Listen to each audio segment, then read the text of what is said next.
Shalom, shalom, shalom, peuple béni de l'Éternel, paix et grâce soit notre partage. Je te salue en ce jour du sabbat, frère, je te salue en ce jour du sabbat, sœur.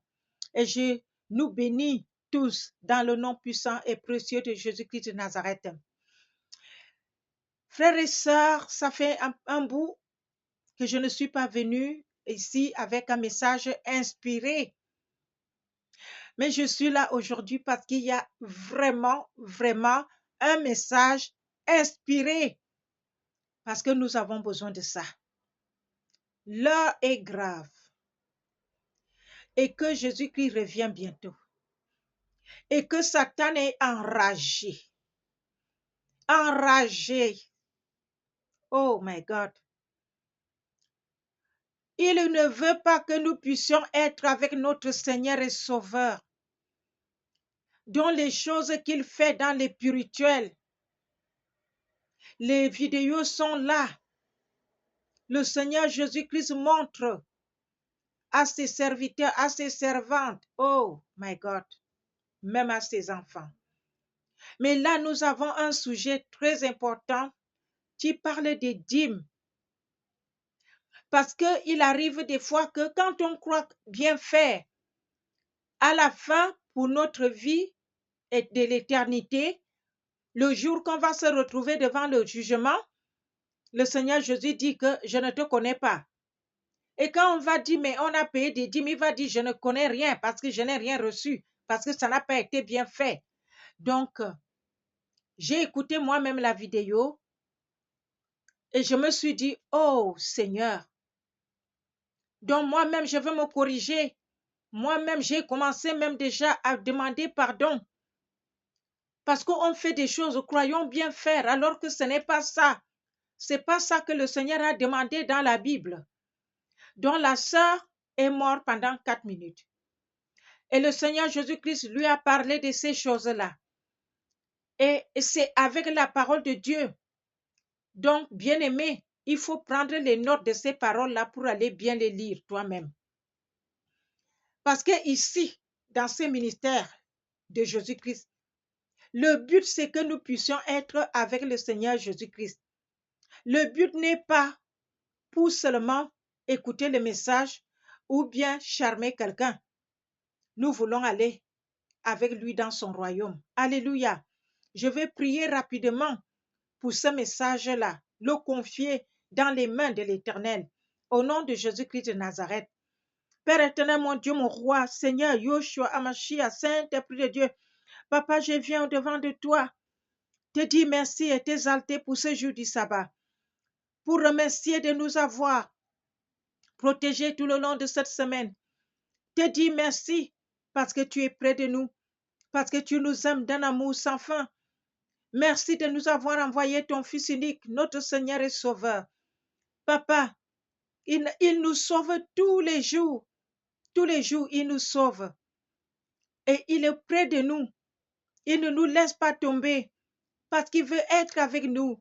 Il ne veut pas que nous soyons dans dans un mauvais royaume. Et je te dis merci, papa, pour cela. Je te confie ce message. Ce message, tu m'as fait écouter. Et je me suis dit, ce message-là doit être aussi dans ton ministère.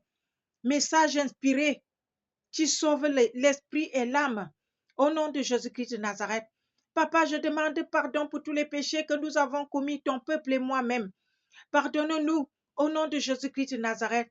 Par la parole de Dieu, tu dis dans 1 Jean 1,9 que si nous confessons nos péchés, tu es fidèle et juste pour nous pardonner et pour nous purifier de toute iniquité. Au nom de Jésus-Christ de Nazareth, pardonne-nous. Seigneur Jésus, lave-nous avec ton sang, purifie-nous avec ton sang, sanctifie-nous avec ton sang de toute iniquité, de tout péché, de toute transgression. Au nom de Jésus de Nazareth, lave aussi nos vêtements spirituels. Au nom de Jésus de Nazareth, Papa, mon Dieu, mon roi, je confie nos esprits, nos âmes, nos corps en toi, au nom de Jésus de Nazareth.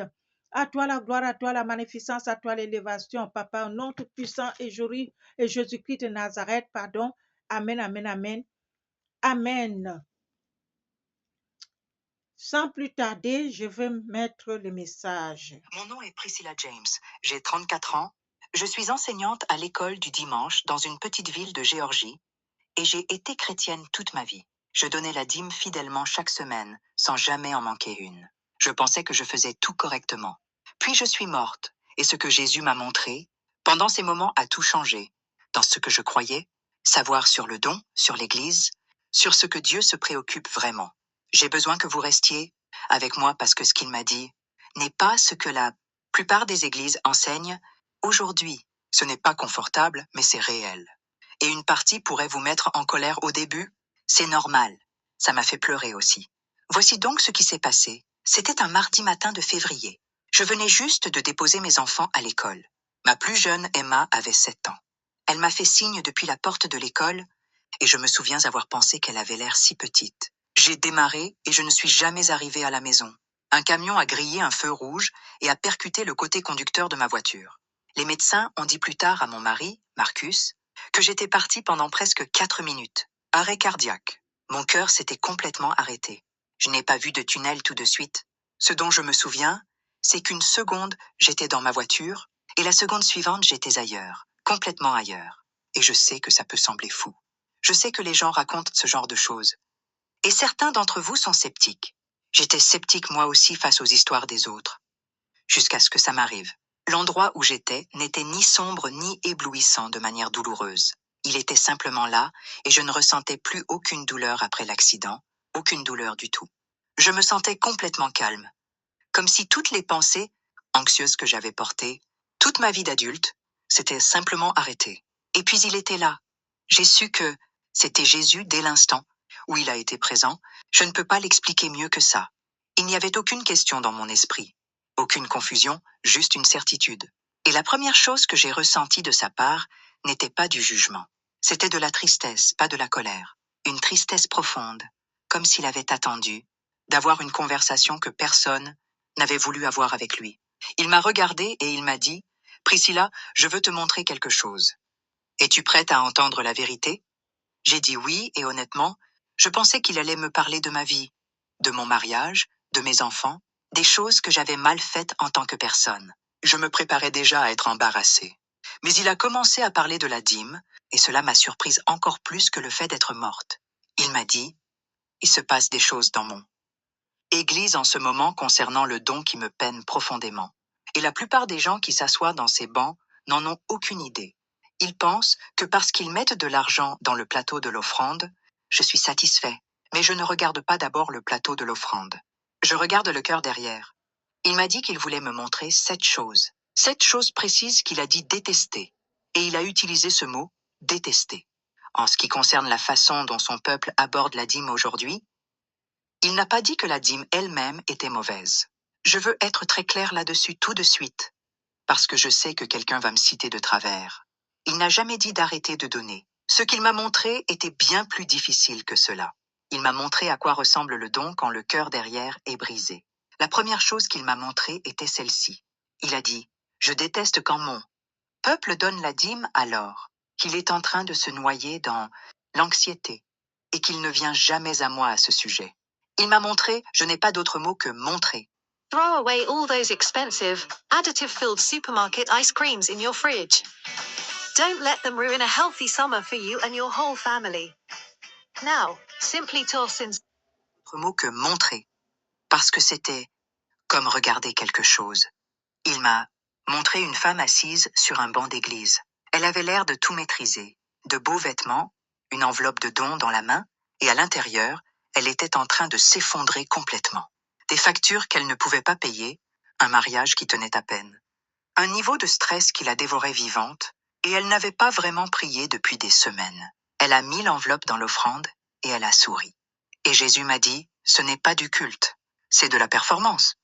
Il m'a cité Philippiens 4:6. Ne vous inquiétez de rien.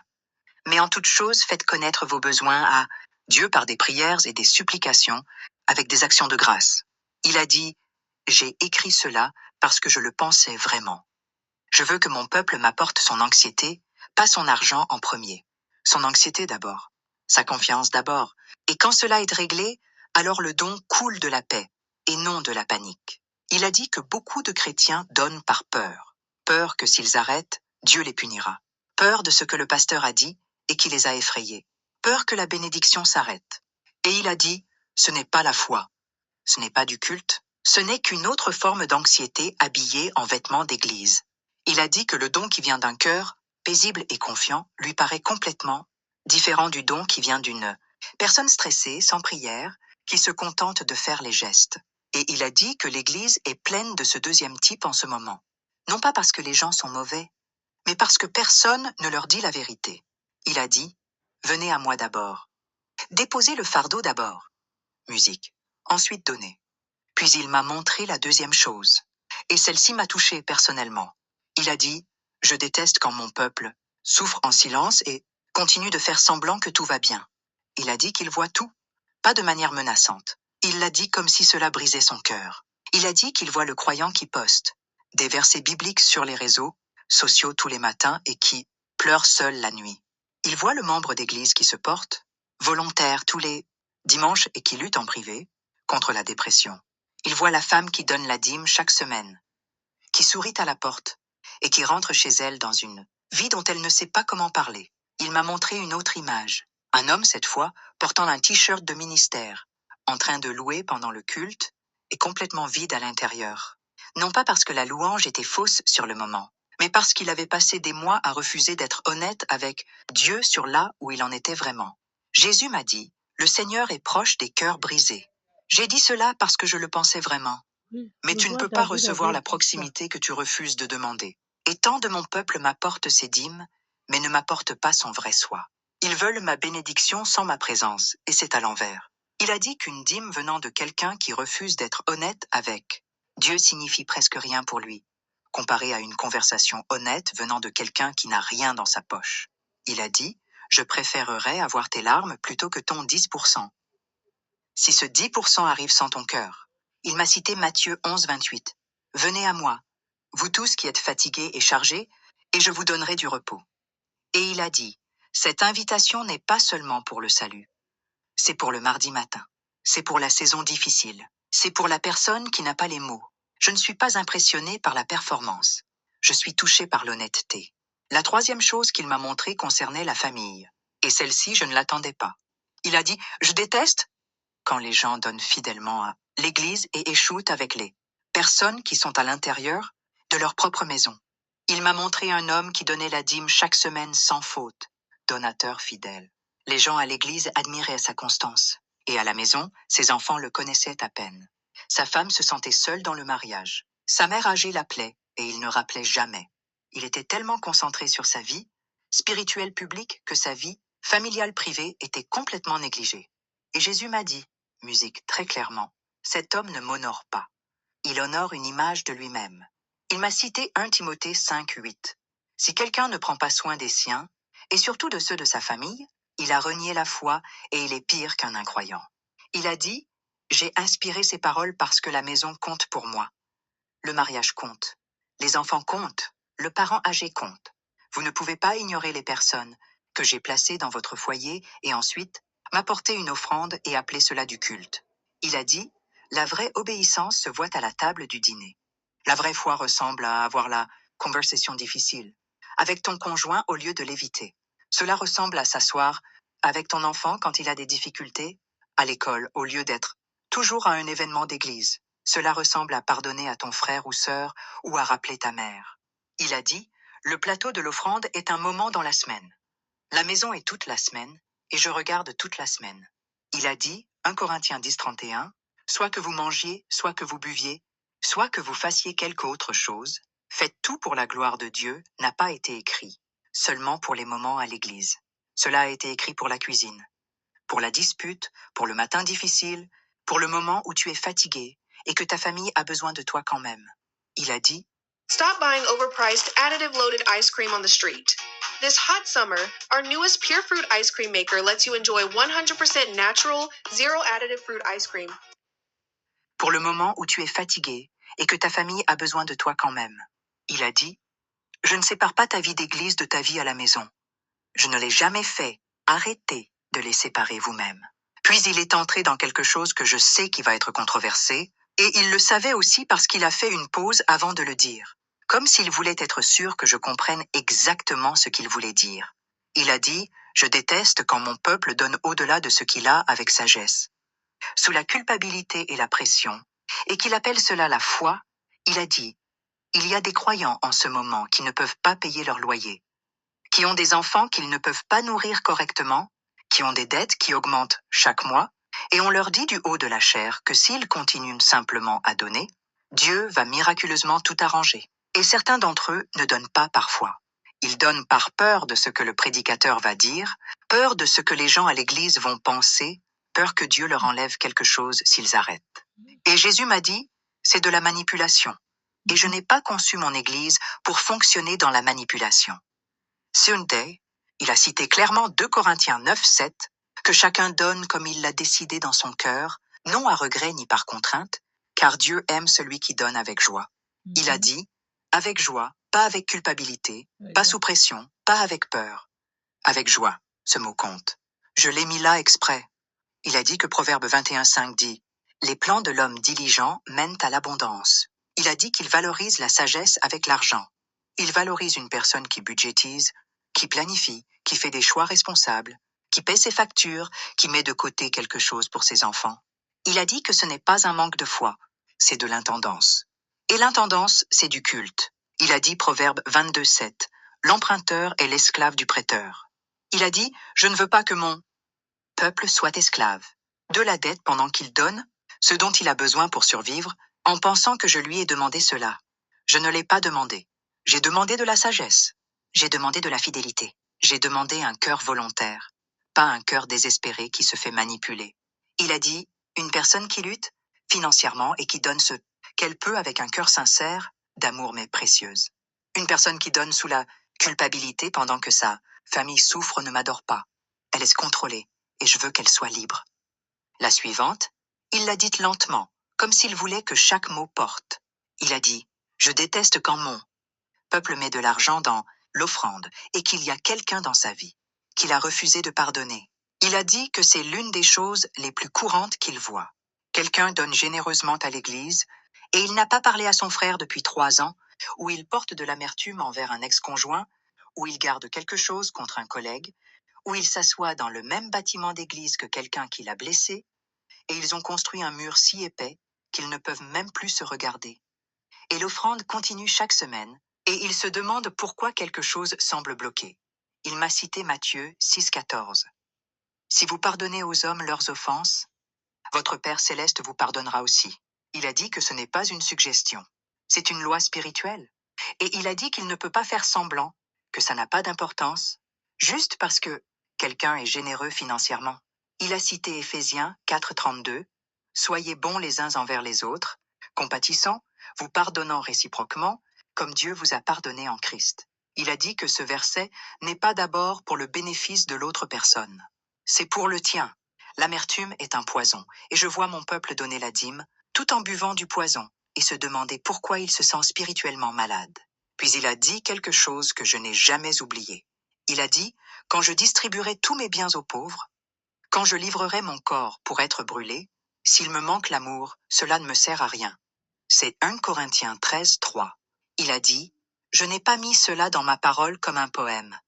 Je l'ai mis comme un avertissement. La générosité sans amour est un acte vide, et l'amour ne garde pas de rancune.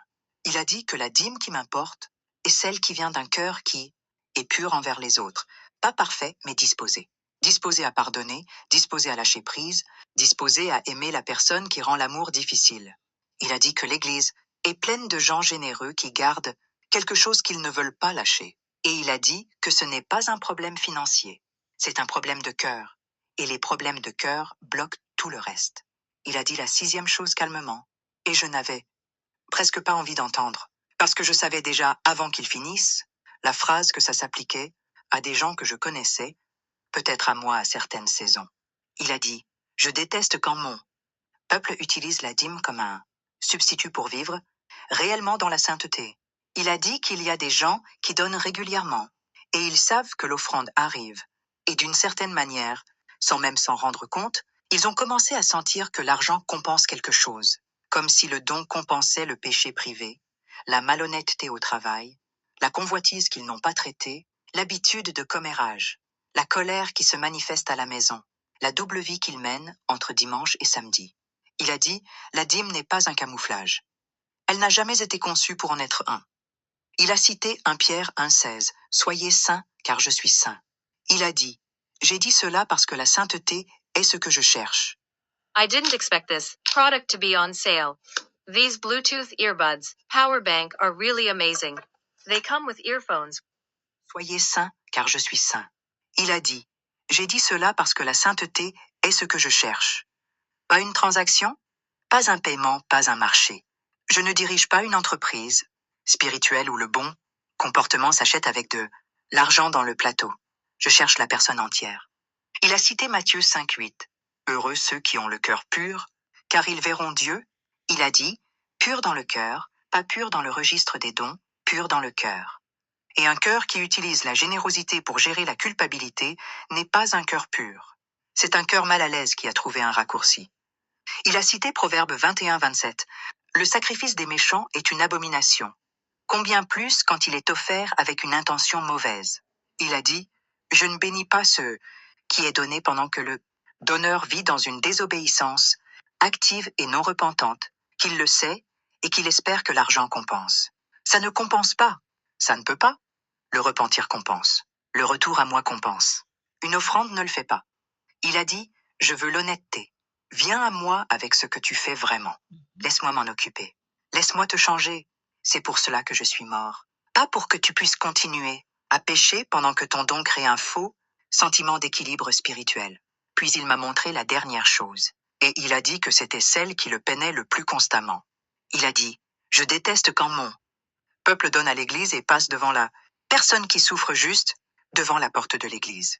Il m'a montré quelque chose. Un dimanche matin, un beau bâtiment d'église, un parking plein, une offrande généreuse, une bonne louange, un bon sermon. Et dehors, un quartier.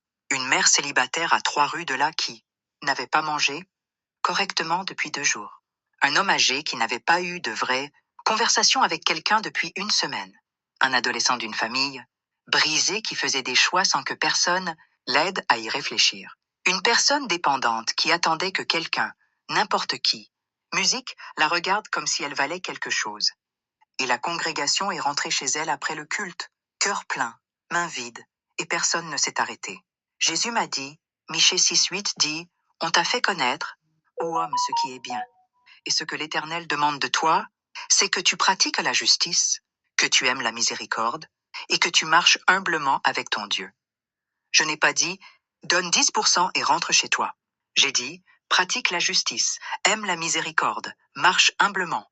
C'est quotidien, c'est tous les jours, pas seulement le dimanche. Il a cité Jacques 1,27. La religion pure et sans tache, devant Dieu notre Père, consiste à visiter les orphelins et les veuves dans leurs afflictions. Il a dit, la religion pure, pas la religion impressionnante, pas la religion organisée, la religion pure. Et cela ressemble à quelqu'un qui aide vraiment quelqu'un qui lutte vraiment. Pas seulement qui en parle, pas seulement qui donne à un fond, mais qui le voit, qui le rencontre, qui est présent dedans. Il a cité Hébreux 13,16. N'oubliez pas de faire le bien et de partager ce que vous avez, car c'est à de tels sacrifices que Dieu prend plaisir. Il a dit que le mot « oublier » est là parce qu'il savait que nous oublierions. Il a dit que nous nous concentrons tellement sur le programme de l'Église, le calendrier de l'Église, l'offrande de l'Église, les événements de l'Église, que nous oublions la raison même pour laquelle l'Église existe. Atteindre les personnes qui souffrent à l'extérieur. Il a dit, je ne suis pas touché par une Église qui a un registre de dons parfaits et une communauté qui reste intacte par leur présence. Je suis touché par la miséricorde. J'ai toujours été touché par la miséricorde. Chaque miracle que j'ai accompli était de la miséricorde. Chaque guérison, chaque repas que j'ai multiplié, chaque personne pour qui je me suis arrêté, tout était miséricorde. Et je veux que mon peuple porte cela avec lui chaque jour. Il a dit, une main ouverte le dimanche et une main fermée le lundi n'est pas la vie à laquelle je vous ai appelé. Avant que je revienne, il a dit une dernière chose. Et je veux être prudente ici, parce que je veux que ce soit exactement juste. Il a dit, je ne suis pas contre la dîme. La Bible dit dans Matthieu 23,23, vous auriez dû pratiquer ces choses-ci sans négliger celle-là. Le don compte. Honore-moi avec tes richesses. Proverbe 3,9 dit cela. Je le pensais vraiment, Le don est un acte de culte quand il vient du bon endroit. Il a dit, le problème n'a jamais été la générosité. Le problème est la religion sans cœur. Des gens qui font des gestes spirituels sans réalité spirituelle derrière. Qui m'apportent leur portefeuille sans m'apporter leur vie. Il a dit, je ne veux pas seulement ton 10%. Je te veux toi. Je veux ton anxiété apportée à moi. Je veux ton honnêteté. Je veux ta maison. Je veux ta sagesse avec l'argent. Je veux ton pardon envers les autres. Je veux ta sainteté. Je veux tes mains ouvertes aux personnes qui souffrent autour de toi chaque semaine. Je veux tout. C'est ça le culte. Et puis il m'a regardé de la façon dont j'imagine qu'il regarde tous ceux qu'il a aimés, c'est-à-dire tout le monde, et il a dit, la vraie question n'est jamais seulement « as-tu donné ?» La vraie question est « ton cœur est-il vraiment soumis à moi ?» Musique. Et soudain, je suis revenue. Les médecins m'ont dit plus tard que ce qui s'est passé n'aurait pas dû se terminer comme ça. Pendant 4 minutes, Marcus était assis dans la salle, d'attente sans savoir si je rentrerais. Un jour à la maison, quand j'ai enfin vu Emma, je l'ai serrée dans mes bras et j'ai réalisé que j'avais reçu un cadeau que je ne méritais pas, une seconde chance. Ce que Jésus m'a montré a tout changé. Je donne encore, mais pas comme avant. Maintenant, je me demande si mon cœur y est vraiment. Est-ce que je fais confiance à Dieu ou est-ce que j'agis par peur? Est-ce que j'honore ma famille? Est-ce que je pardonne à ceux qui m'ont fait du mal? Et est-ce que je vis ce que je prétends croire? Est-ce que je sers les personnes en dehors des murs de l'Église? Jésus m'a montré qu'il ne cherche pas une performance religieuse parfaite. Il cherche des cœurs soumis. Je me suis souvenu de ces paroles. Ce peuple m'honore des lèvres, mais son cœur est loin de moi. Matthieu 15, 8. Il veut plus que notre argent. Il veut notre confiance, notre obéissance, notre compassion et nos vies quotidiennes. Si ce témoignage t'a touché aujourd'hui, pose-toi une seule question. Ton cœur est-il vraiment soumis à Christ? Pas seulement ton don, pas seulement ta présence à l'église, ton cœur, parce que c'est ce qu'il a toujours cherché. Friends, say goodbye to expensive monthly network bills.